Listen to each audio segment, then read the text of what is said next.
하나님 말씀 함께 보도록 하겠습니다. 로마서 3장 1절부터 8절까지 말씀입니다. 로마서 3장 1절부터 8절까지 말씀,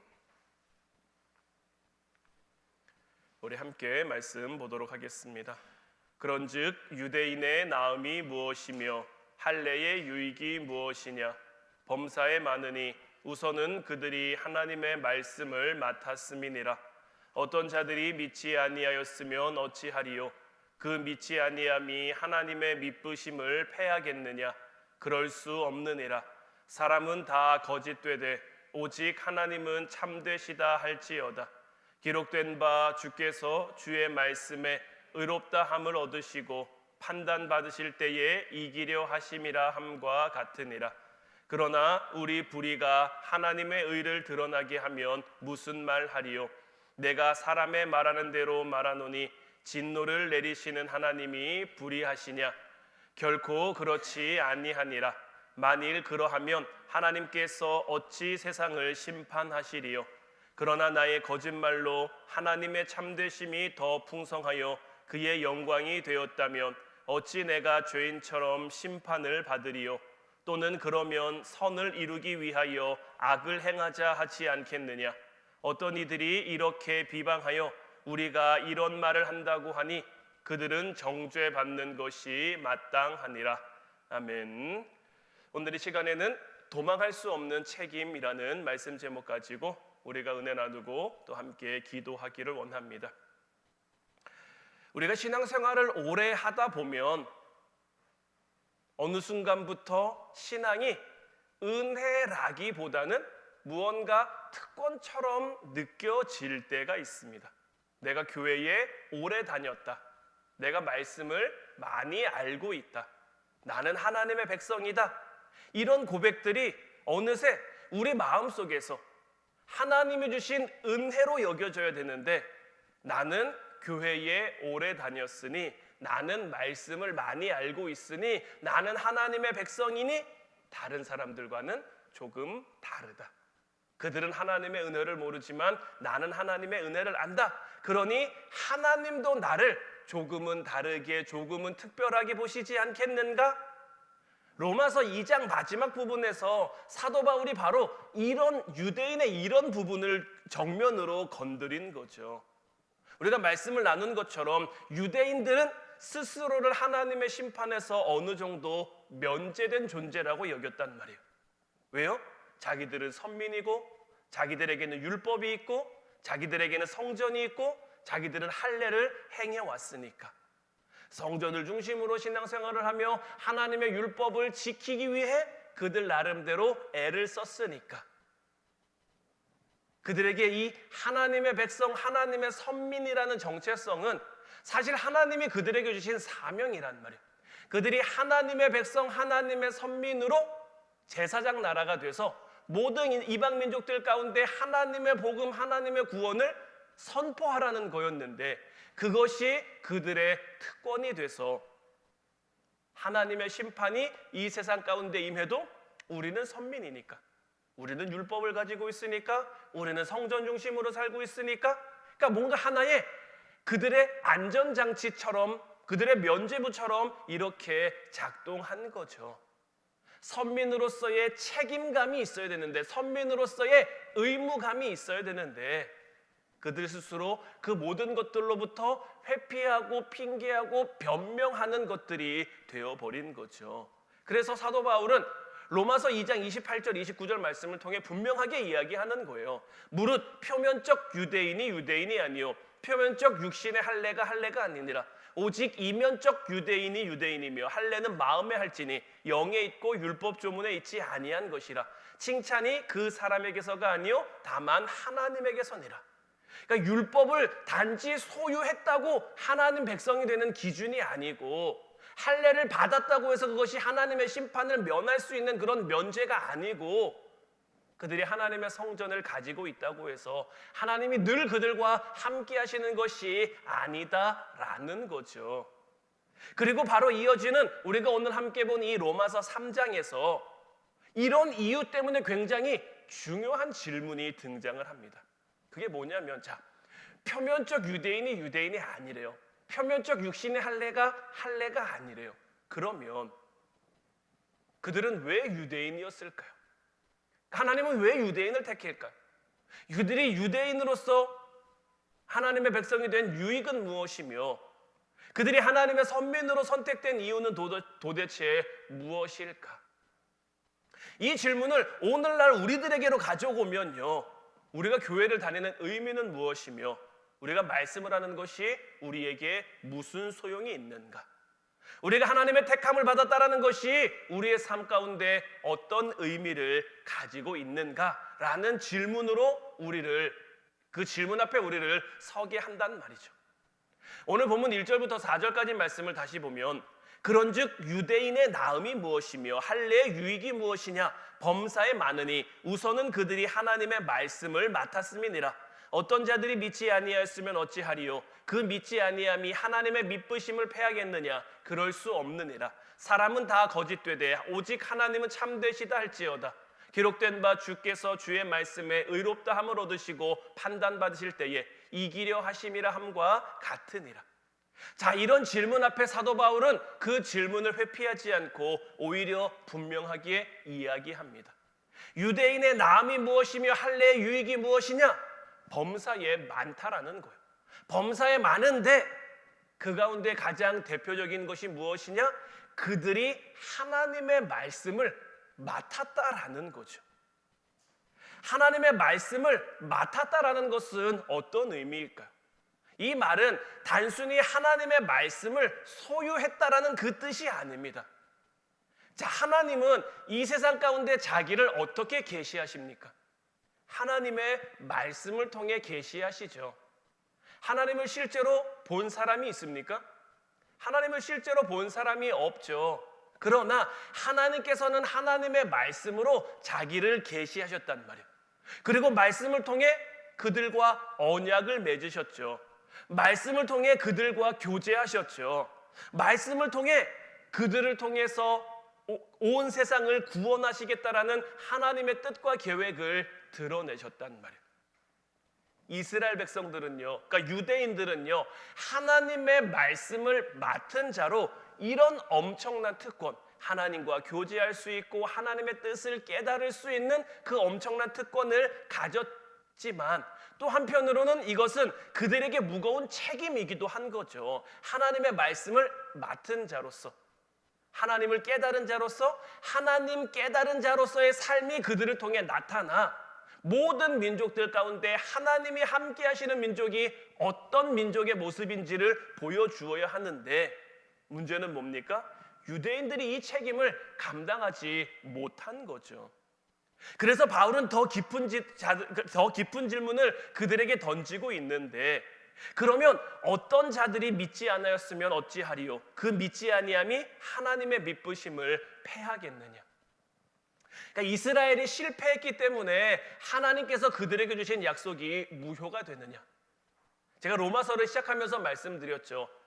사람과 사람 사이에서 이 세상에서의 모든 계약은요, 어느 한쪽이 그 계약을 이행하지 못하면 파기됩니다. 그냥 파기만 되는 것이 아니라 약속을 이행하지 못한 쪽에 위약금, 몇 배나 되는 위약금을 물리죠. 사람과 사람 사이의 약속과 계약은 그런 거예요. 그럼 자, 하나님과 우리 사이에 약속이 있었어요. 하나님과 우리 사이에 계약이 있었어요.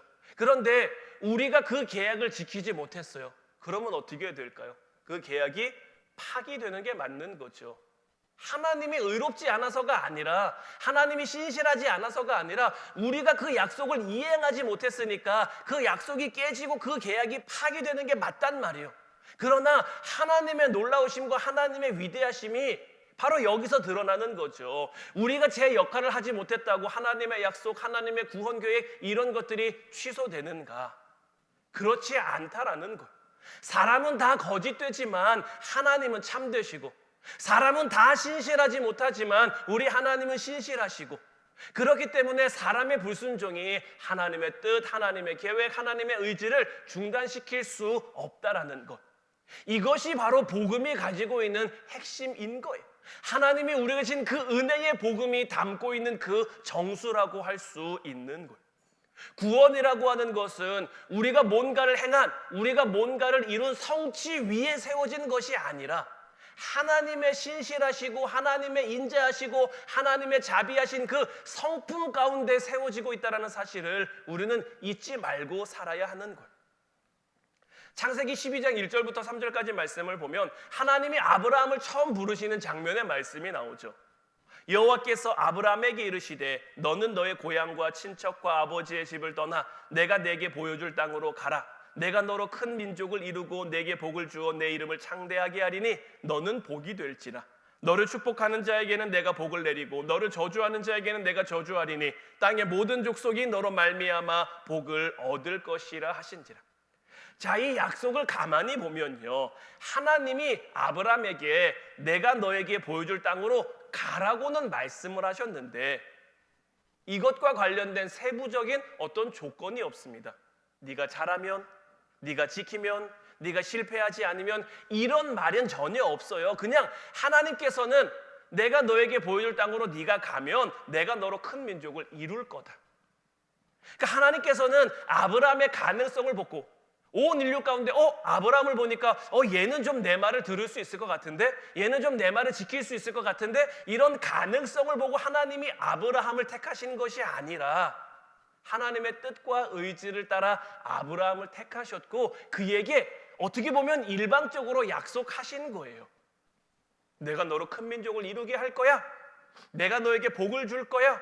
세상 모든 민족이 너를 말미암아 복을 얻게 할 거야. 너를 축복하는 자에게는 복을 주고 너를 저주하는 자에게는 내가 저주를 줄 거야 라고 하나님이 일방적으로 아브라함에게 말씀하신 것이고 선포하신 거예요. 이스라엘을 부르신 것도 마찬가지입니다. 그들이 완벽해서 부르신 것이 아니라 그들을 통해서 하나님의 구원을 드러내시기 위함인 거예요. 비록 이스라엘은 그 사명에 실패했지만 하나님이 실패한 게 아니죠. 하나님은 오히려 그들의 실패를 통해 하나님의 온전하심을 이루어 가셨죠. 이게 바로 하나님의 신실하심이고 하나님의 온전하심인 거예요. 그런데 이런 과정 속에서 참 우리 인간의 죄성이 또 한 번 드러나는데, 자, 오늘 본문 5절부터 8절까지 말씀을 보면 그러나 우리 불의가 하나님의 의를 드러나게 하면 무슨 말 하리요? 내가 사람의 말하는 대로 말하노니 진노를 내리시는 하나님이 불의하시냐? 결코 그렇지 아니하리라. 만일 그러하면 하나님께서 어찌 세상을 심판하시리요? 그러나 나의 거짓말로 하나님의 참되심이 더 풍성하여 그의 영광이 되었다면 내가 죄인처럼 심판을 받으리요? 또는 그러면 선을 이루기 위하여 악을 행하자 하지 않겠느냐? 어떤 이들이 이렇게 비방하여 우리가 이런 말을 한다고 하니 그들은 정죄받는 것이 마땅하니라. 자, 이 말씀이 어떤 의미를 담고 있는지 여러분들 아시겠습니까? 지금 이들이 말하는 건 이런 거예요. 우리가 나쁘니까 하나님의 의가 더 잘 드러나지 않아? 우리가 잘못하니까 하나님의 온전하심이 더 잘 드러나지 않아? 그러면 우리의 실패가, 우리의 잘못됨이, 우리의 불의함이 하나님의 신실하심을 더 빛나게 했으니까 우리는 잘한 거예요? 못한 거예요? 잘한 거라고 그들이 스스로 여기는 거죠. 우리가 잘했는데 하나님이 우리를 심판하실 이유가 어디 있냐라는 거죠. 그러면서 뭐예요? 하나님의 선을 이루기 위해서는 우리가 뭘 해야 돼요? 악을 저질러야 된다. 악을 행해야 된다. 지금 이들은 이렇게 얘기하는 거예요. 뭔가 그럴듯한 논리처럼 이들은 얘기하고 있지만 사실은 이들은 핑계하고 있는 겁니다. 하나님의 은혜를 방패 삼아 자기의 책임을 면하려는, 자기의 책임을 덜려고 하는 그런 무책임한 회피인 거죠. 그래서 사도 바울은 단호하게 말하는 거예요. 결코 그런 것이 아니다. 그들은 정죄받는 것이 마땅하다. 왜요? 우리 하나님께서는 행한 대로 심판하시고 행한 대로 판단하시는 하나님이시기 때문이죠. 그래서 갈라디아서 6장 7절 8절 말씀을 보면 스스로 속이지 말라. 하나님은 업신여김을 받지 아니하시나니 사람이 무엇으로 심든지 그대로 거두리라. 자기의 육체를 위하여 심는 자는 육체로부터 썩어질 것을 거두고 성령을 위하여 심는 자는 성령으로부터 영생을 거두리라. 우리가 이 땅 가운데 무엇을 심으며 살든지 우리가 심은 대로 거두게 되어 있는 거예요. 콩 심은 데는 콩 나고 팥 심은 데는 팥이 나게 되어 있는 거예요. 우리가 콩을 심어놓고 다른 좋은 것, 다른 더 귀한 것, 다른 더 아름다운 것 이런 걸 구한다고 콩을 심은 데서 다른 게 나지 않아요. 아니면 반대로 우리가 아름다운 것을 심었고 귀한 것을 심어놓고 그보다 덜한 거, 부족한 거, 불의한 거 이런 걸 거두고 싶다고 한다고 그런 게 되는 게 아니란 말이에요. 하나님의 신실하심은 하나님의 공의를 무효화하는 게 아닙니다. 하나님의 은혜는요, 하나님의 심판을 취소하시는 게 아니에요. 사람은 무엇이든지 심은 대로 거두게 돼 있어요. 그런데 이 하나님의 신실하심과 이 하나님의 온전케 하심 가운데 자꾸 우리는 뭘 얘기하냐면요, 하나님의 지금 앞서 5절부터 8절까지 말씀을 통해서 유대인들이 얘기하는 것처럼 은혜를 말하면서 책임을 버리는 거예요. 우리 하나님은 은혜로운 분인데, 우리 하나님은 자비로운 분인데, 우리 하나님은 인자하신 분인데, 우리 하나님은 긍휼하신 분인데, 또 반대로는 책임을 말하면 하나님의 은혜를 의심하는 거예요. 사랑의 하나님이시라면서, 공의의 하나님이시라면서, 우리를 아끼시는 하나님이라면서 왜 하나님께서 우리에게 이렇게 하시느냐? 이렇게 얘기하는 거예요. 그러나 성경은 우리에게 이런 얘기를 하지 않습니다. 하나님의 신실하심도 무한하고 하나님의 공의도 무한하고, 우리 편에서는 서로 다른 것 같죠. 한쪽이 동이면 한쪽이 서인 것 같은데 하나님의 그 세계 안에서는 이 둘이 서로 충돌하는 개념이 아닌 거, 서로를 제한하는 게 아니에요. 은혜 속에 책임이 있는 거고요, 책임 가운데 은혜가 있는 거예요. 우리의 짧은 소견으로 이걸 다 헤아리고 다 이해하려고 하면 어찌 다 이해할 수 있겠습니까? 하나님이 우리에게 깨닫게 하시는 대로 우리는 우리의 삶을 살아가야 되는 거. 이 둘을 이용해서 자꾸 핑계할 것이 아니라 하나님은 은혜로우신 분이니 우리는 책임을 좀 덜해도 된다, 이렇게 말할 것이 아니라, 은혜로우신 하나님 앞에 우리가 어떻게 이런 책임을 다할 수 있냐, 이렇게 말할 것이 아니라 반대인 거예요. 믿음이라는 것은 뭐냐면, 믿음은 하나님의 은혜를 이용해서 내 삶을 가볍게 만드는 게 아니라, 믿음은 하나님이 신실하시니 나는 대충 살아도 된다, 적당히 살아도 된다, 이런 논리가 아니고요. 믿음이라는 건요, 핑계 없이 하나님 앞에 서는 그러한 태도인 거예요. 하나님이 보여주시는 것을 보며, 하나님이 허락하시는 것을 누리며 맡겨진 삶을 하나님 앞에 온전히 신실하게 살아가고자 하는 것이 믿음의 삶인 거예요. 그런데 이스라엘 백성들은 어떻습니까? 하나님의 선민이라는, 하나님이 주신 율법을 맡았다라는 그들의 책임이 있었는데 그런 책임을 다하지 않는 거예요. 구약 성경을 보면 하나님이 이스라엘 백성들에게 얼마나 많은 은혜를 베풀어 주셨습니까? 특별히 그들이 출애굽해서 광야 40년, 물론 40년이라는 그 시간 광야에서 보낸다는 게 결코 쉬운 과정, 쉬운 일은 아니지만 하나님께서는 어떻게 하셨습니까? 그들이 충분히 살 수 있을 만한 그들에게 필요한 것들을 날마다 제공해 주셨단 말이에요. 그들이 먹은 만나 하나님의 은혜입니까? 아닙니까? 그들이 먹은 메추라기 하나님의 은혜입니까? 아닙니까? 하나님이 그들에게 허락하신 구름 기둥과 불 기둥 은혜입니까? 아닙니까? 그들의 힘과 노력으로, 그들의 능력으로 이런 것들을 만들어낼 수 있습니까? 이런 것들을 누릴 수 있습니까? 하나님이 주시지 않으면, 하나님이 허락하시지 않으면 이들은 이런 것들을 결코 누릴 수 없단 말이에요. 정말 놀라운 하나님의 은혜를 날마다 경험하고 있는데 이들의 입술을 통해서 자꾸 무엇이 고백됩니까? 하나님을 향한 원망, 하나님을 향한 불평. 틈만 나면 애굽에 있을 때가 좋았는데, 애굽에 있을 때가 잘 살았는데, 애굽에 있을 때 맛있는 거 먹었는데, 이런 얘기 자꾸 하는데 그들이 정말 애굽에 있을 때 잘 살았습니까? 잘 살았으면 뭐하러 하나님 앞에 우리를 좀 건져달라고 부르짖습니까? 출애굽기 1장을 보면 하나님이 그들을 구원하신 것은 그들의 부르짖음을 들었기 때문이라고, 우리를 불쌍히 여겨달라는, 우리를 긍휼히 여겨달라는 그들의 부르짖음을 들었기 때문에 하나님이 아브라함과 약속하신 그 약속을 기억하셨고, 그래서 그들을 출애굽시키셨단 말이에요. 그냥 단지 그들에게서 자, 애굽에서 너희들 건져냈으니 알아서 가나안 땅까지 가, 이렇게 하지 않았단 말이에요.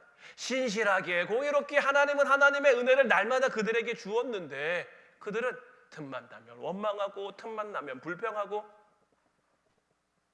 하나님이 우리에게 물을 안 주시니 우리가 어찌 살 수 있느냐? 하나님이 우리에게 먹을 것을 안 주시니 우리가 어찌 살 수 있느냐? 하나님이 우리에게 고기를 안 주시니 우리가 어찌 살 수 있느냐? 이런 점점 늘어가는, 점점 높아져가는 원망과 불평을 놓고 있는데 하나님이 그들에게 바라신 삶은 그게 아니죠. 그래서 40년이라는 시간 동안 그들을 광야의 삶을 살게 하면서 무엇을 보게 하십니까? 하나님은 구원하시는 분, 하나님은 우리와 함께 하시는 분이라는 것을 그들로 하여금 보게 하는 거예요. 비로소 그들이 그것을 보게 되니까 그들이 어떻게 갑니까? 요단강 물이 범람하는 시기인데 믿음으로 법궤를 맨 제사장들이 그 요단강에 담대히 들어갑니다. 여리고성을 점령함에 있어서 크고 견고하고 그 성벽이 하늘만큼 닿을 정도로 그 성에는 거인 족속이라고 불리는 그들 앞에 자기들을 메뚜기처럼 보이게 만드는 그런 아낙 자손들이 살고 있는 그 성인데, 하나님이 말씀하신 대로 하나님이 보여주시는 것을 보게 되니까 핑계하지 않고, 하나님 그 성은 우리가 점령할 수 없어요, 하나님 그 성은 우리가 침략할 수 없어요, 그 성을 우리가 점령하기 위해서는 아낙 자손이 있는데 우리가 어떻게 합니까? 이렇게 핑계하지 않고 하나님이 주신 말씀 앞에 담대히 서는 거예요. 돌라고 하니 돌고, 건너라고 하니 건너고, 하나님이 보여주는 것들 속에서 믿음의 담대함을 가지고 나아가는 거죠. 근데 그 미대함 담대함 가운데 때로는 우리가 실패할 수도 있어요. 유대인들이 그랬던 것처럼 우리가 넘어질 수도 있어요. 그러나 그럼에도 불구하고 우리 하나님이 신실하신 분인 것은 우리를 향해 베풀어 주신, 우리를 향해 허락하신 그 약속을 지켜가시는 분이라는 것. 그런데요, 그렇기 때문에 우리는 더 가볍게 살 것이 아니라 더 진지하게 살아야 되는 거예요. 하나님이 우리에게 주신 약속 앞에 내가 한 번 실패했는데, 내가 한 번 넘어졌는데 또다시 주어진 이 기회 앞에 내가 어떻게 살아야 할 것인가? 하나님이 여전히 한량없는 은혜를 우리에게 베풀어 주고 계신데, 이 은혜를 통해 우리는 우리에게 맡겨진 삶을 어떻게 살아가야 하는가? 오늘 말씀은요, 우리에게 이런 질문을 던지는 거예요. 너는 하나님의 은혜를 믿고 있니? 그러면 어떻게 살아가야 될 것이냐? 하나님의 은혜를 핑계로 우리의 삶을 합리화하며 하나님의 신실하심을 신뢰하되 그 신실하심을 이유로 책임을 회피할 것이 아니라, 하나님의 공의를 두려워하되 그 공의 앞에서 하나님의 은혜를 의심할 것이 아니라, 하나님이 우리에게 주신 그 믿음 가지고 하나님이 마주하게 하신 그 삶 가운데 담대하게 서가는, 정직하게 서가는, 때로는 우리가 부족하고 연약해서 우리에게 놓여있는 그 문제라는 산들이, 어려움이라는 산들이 커 보일 수도 있어요. 그래서 믿음이 흔들릴 수도 있어요. 그러면 차라리 기드온처럼, 하나님 내가 정말 하나님 말씀 믿고 싶은데 내 믿음이 너무 부족해서, 내가 너무 약하고 내가 너무 연약해서 하나님의 말씀을 온전히 믿지 못하겠습니다. 그러니 하나님 내게 확신을 주십시오. 하나님 나에게 담대한 믿음을 주십시오. 하나님께서는 기드온에게 확신할 만한 증거를 주셨죠. 그 증거를 받고 하나님이 보게 하신 것을 보게 되니까 기드온 어떻게 합니까? 13만 5천 명 되는 그 미디안 군사와 싸우러 나가는데 단 300명, 고작 300명만 가지고도 담대하게 나가는 거예요. 이전에 기드온이었다면 어땠을까요? 기드온아 300명만 데리고 13만 5천 미디안 군사와 싸우러 나가라? 제가요? 어떻게 해요? 할 수 있을까요? 안 될 것 같은데요? 못할 것 같은데요? 아마 기드온의 입술에서는 이런 말들만 고백됐을 거예요. 하지만 하나님 앞에 간구함으로, 하나님 앞에 사모하는 마음으로 확신을 요구했고, 하나님이 확신 주시고 하나님이 보여주시는 것을 보니까 고작 300명이지만 그 300명을 데리고 13만 5천 명이나 되는 미디안 군사와 담대히 맞서 싸울 수 있는, 이제 바라기는 우리도 이런 믿음으로 하나님이 우리에게 맡겨주신 우리의 삶의 자리에서 맡겨주신 책임을 회피하려고 하는 것이 아니라, 맡겨주신 책임에서 도망하려고 하는 것이 아니라, 맡겨진 삶의 자리에서 하나님의 뜻을 이루어가는, 내 힘으로, 내 능력으로, 내 실력으로가 아니라 하나님이 우리에게 주신 믿음으로 하나님이 맡겨진 삶의 자리 가운데 담대히 서가는, 정직하게 서가는 저와 여러분들 모두가 될 수 있기를 주님의 이름으로 축원해 드립니다. 이제 우리 같이 찬양하고 기도하기를 원하는데, 오늘 이 시간에는 오신실하신 주 이 찬송과 함께 고백했으면 좋겠어요. 우리 하나님은 신실하신 하나님이세요. 우리가 어떤 자리에 있든지 어떤 모습에 있든지 우리를 포기하지 않고 우리를 내버려 두지 않고 24시간 우리와 함께 하시며 우리를 불꽃 같은 눈초리로 보호하시고 지키시는 그 하나님이란 말이에요. 그 하나님과 함께 하면 우리의 삶 가운데 두려움이 없는 거예요. 그 사랑이 변치 않고 언제나 우리를 지키시기 때문에 어제나 오늘이나 한결같이 우리와 함께 하실 것이기 때문에 신실하신 하나님을 믿고 나아가면 우리의 삶 가운데 늘 이미 하나님이 이루신 승리의 길을 우리가 걸어가는 거잖아요. 이미 예수님을 통해 완성하신 그 구원의 길을 우리가 걸어가는 거잖아요. 두려움 없이, 의심 없이, 염려 없이 걸어가면 우리는 끝내 이 길을 다 걸어갈 수 있어요. 그러니 오늘 이 밤 우리가 기도할 때도 하나님, 내가 이제 우리에게 신실하신 그 하나님을 믿고 의지하며 우리 삶에 맡겨진 책임을 다하고자 합니다. 우리 삶에 맡겨진 하나님 주신 사명을 이제 감당하고자 합니다. 우리가 그것을 능히 이룰 수 있도록 하나님 우리와 함께해 주시옵소서. 우리 같이 찬양하고 기도하도록 하겠습니다.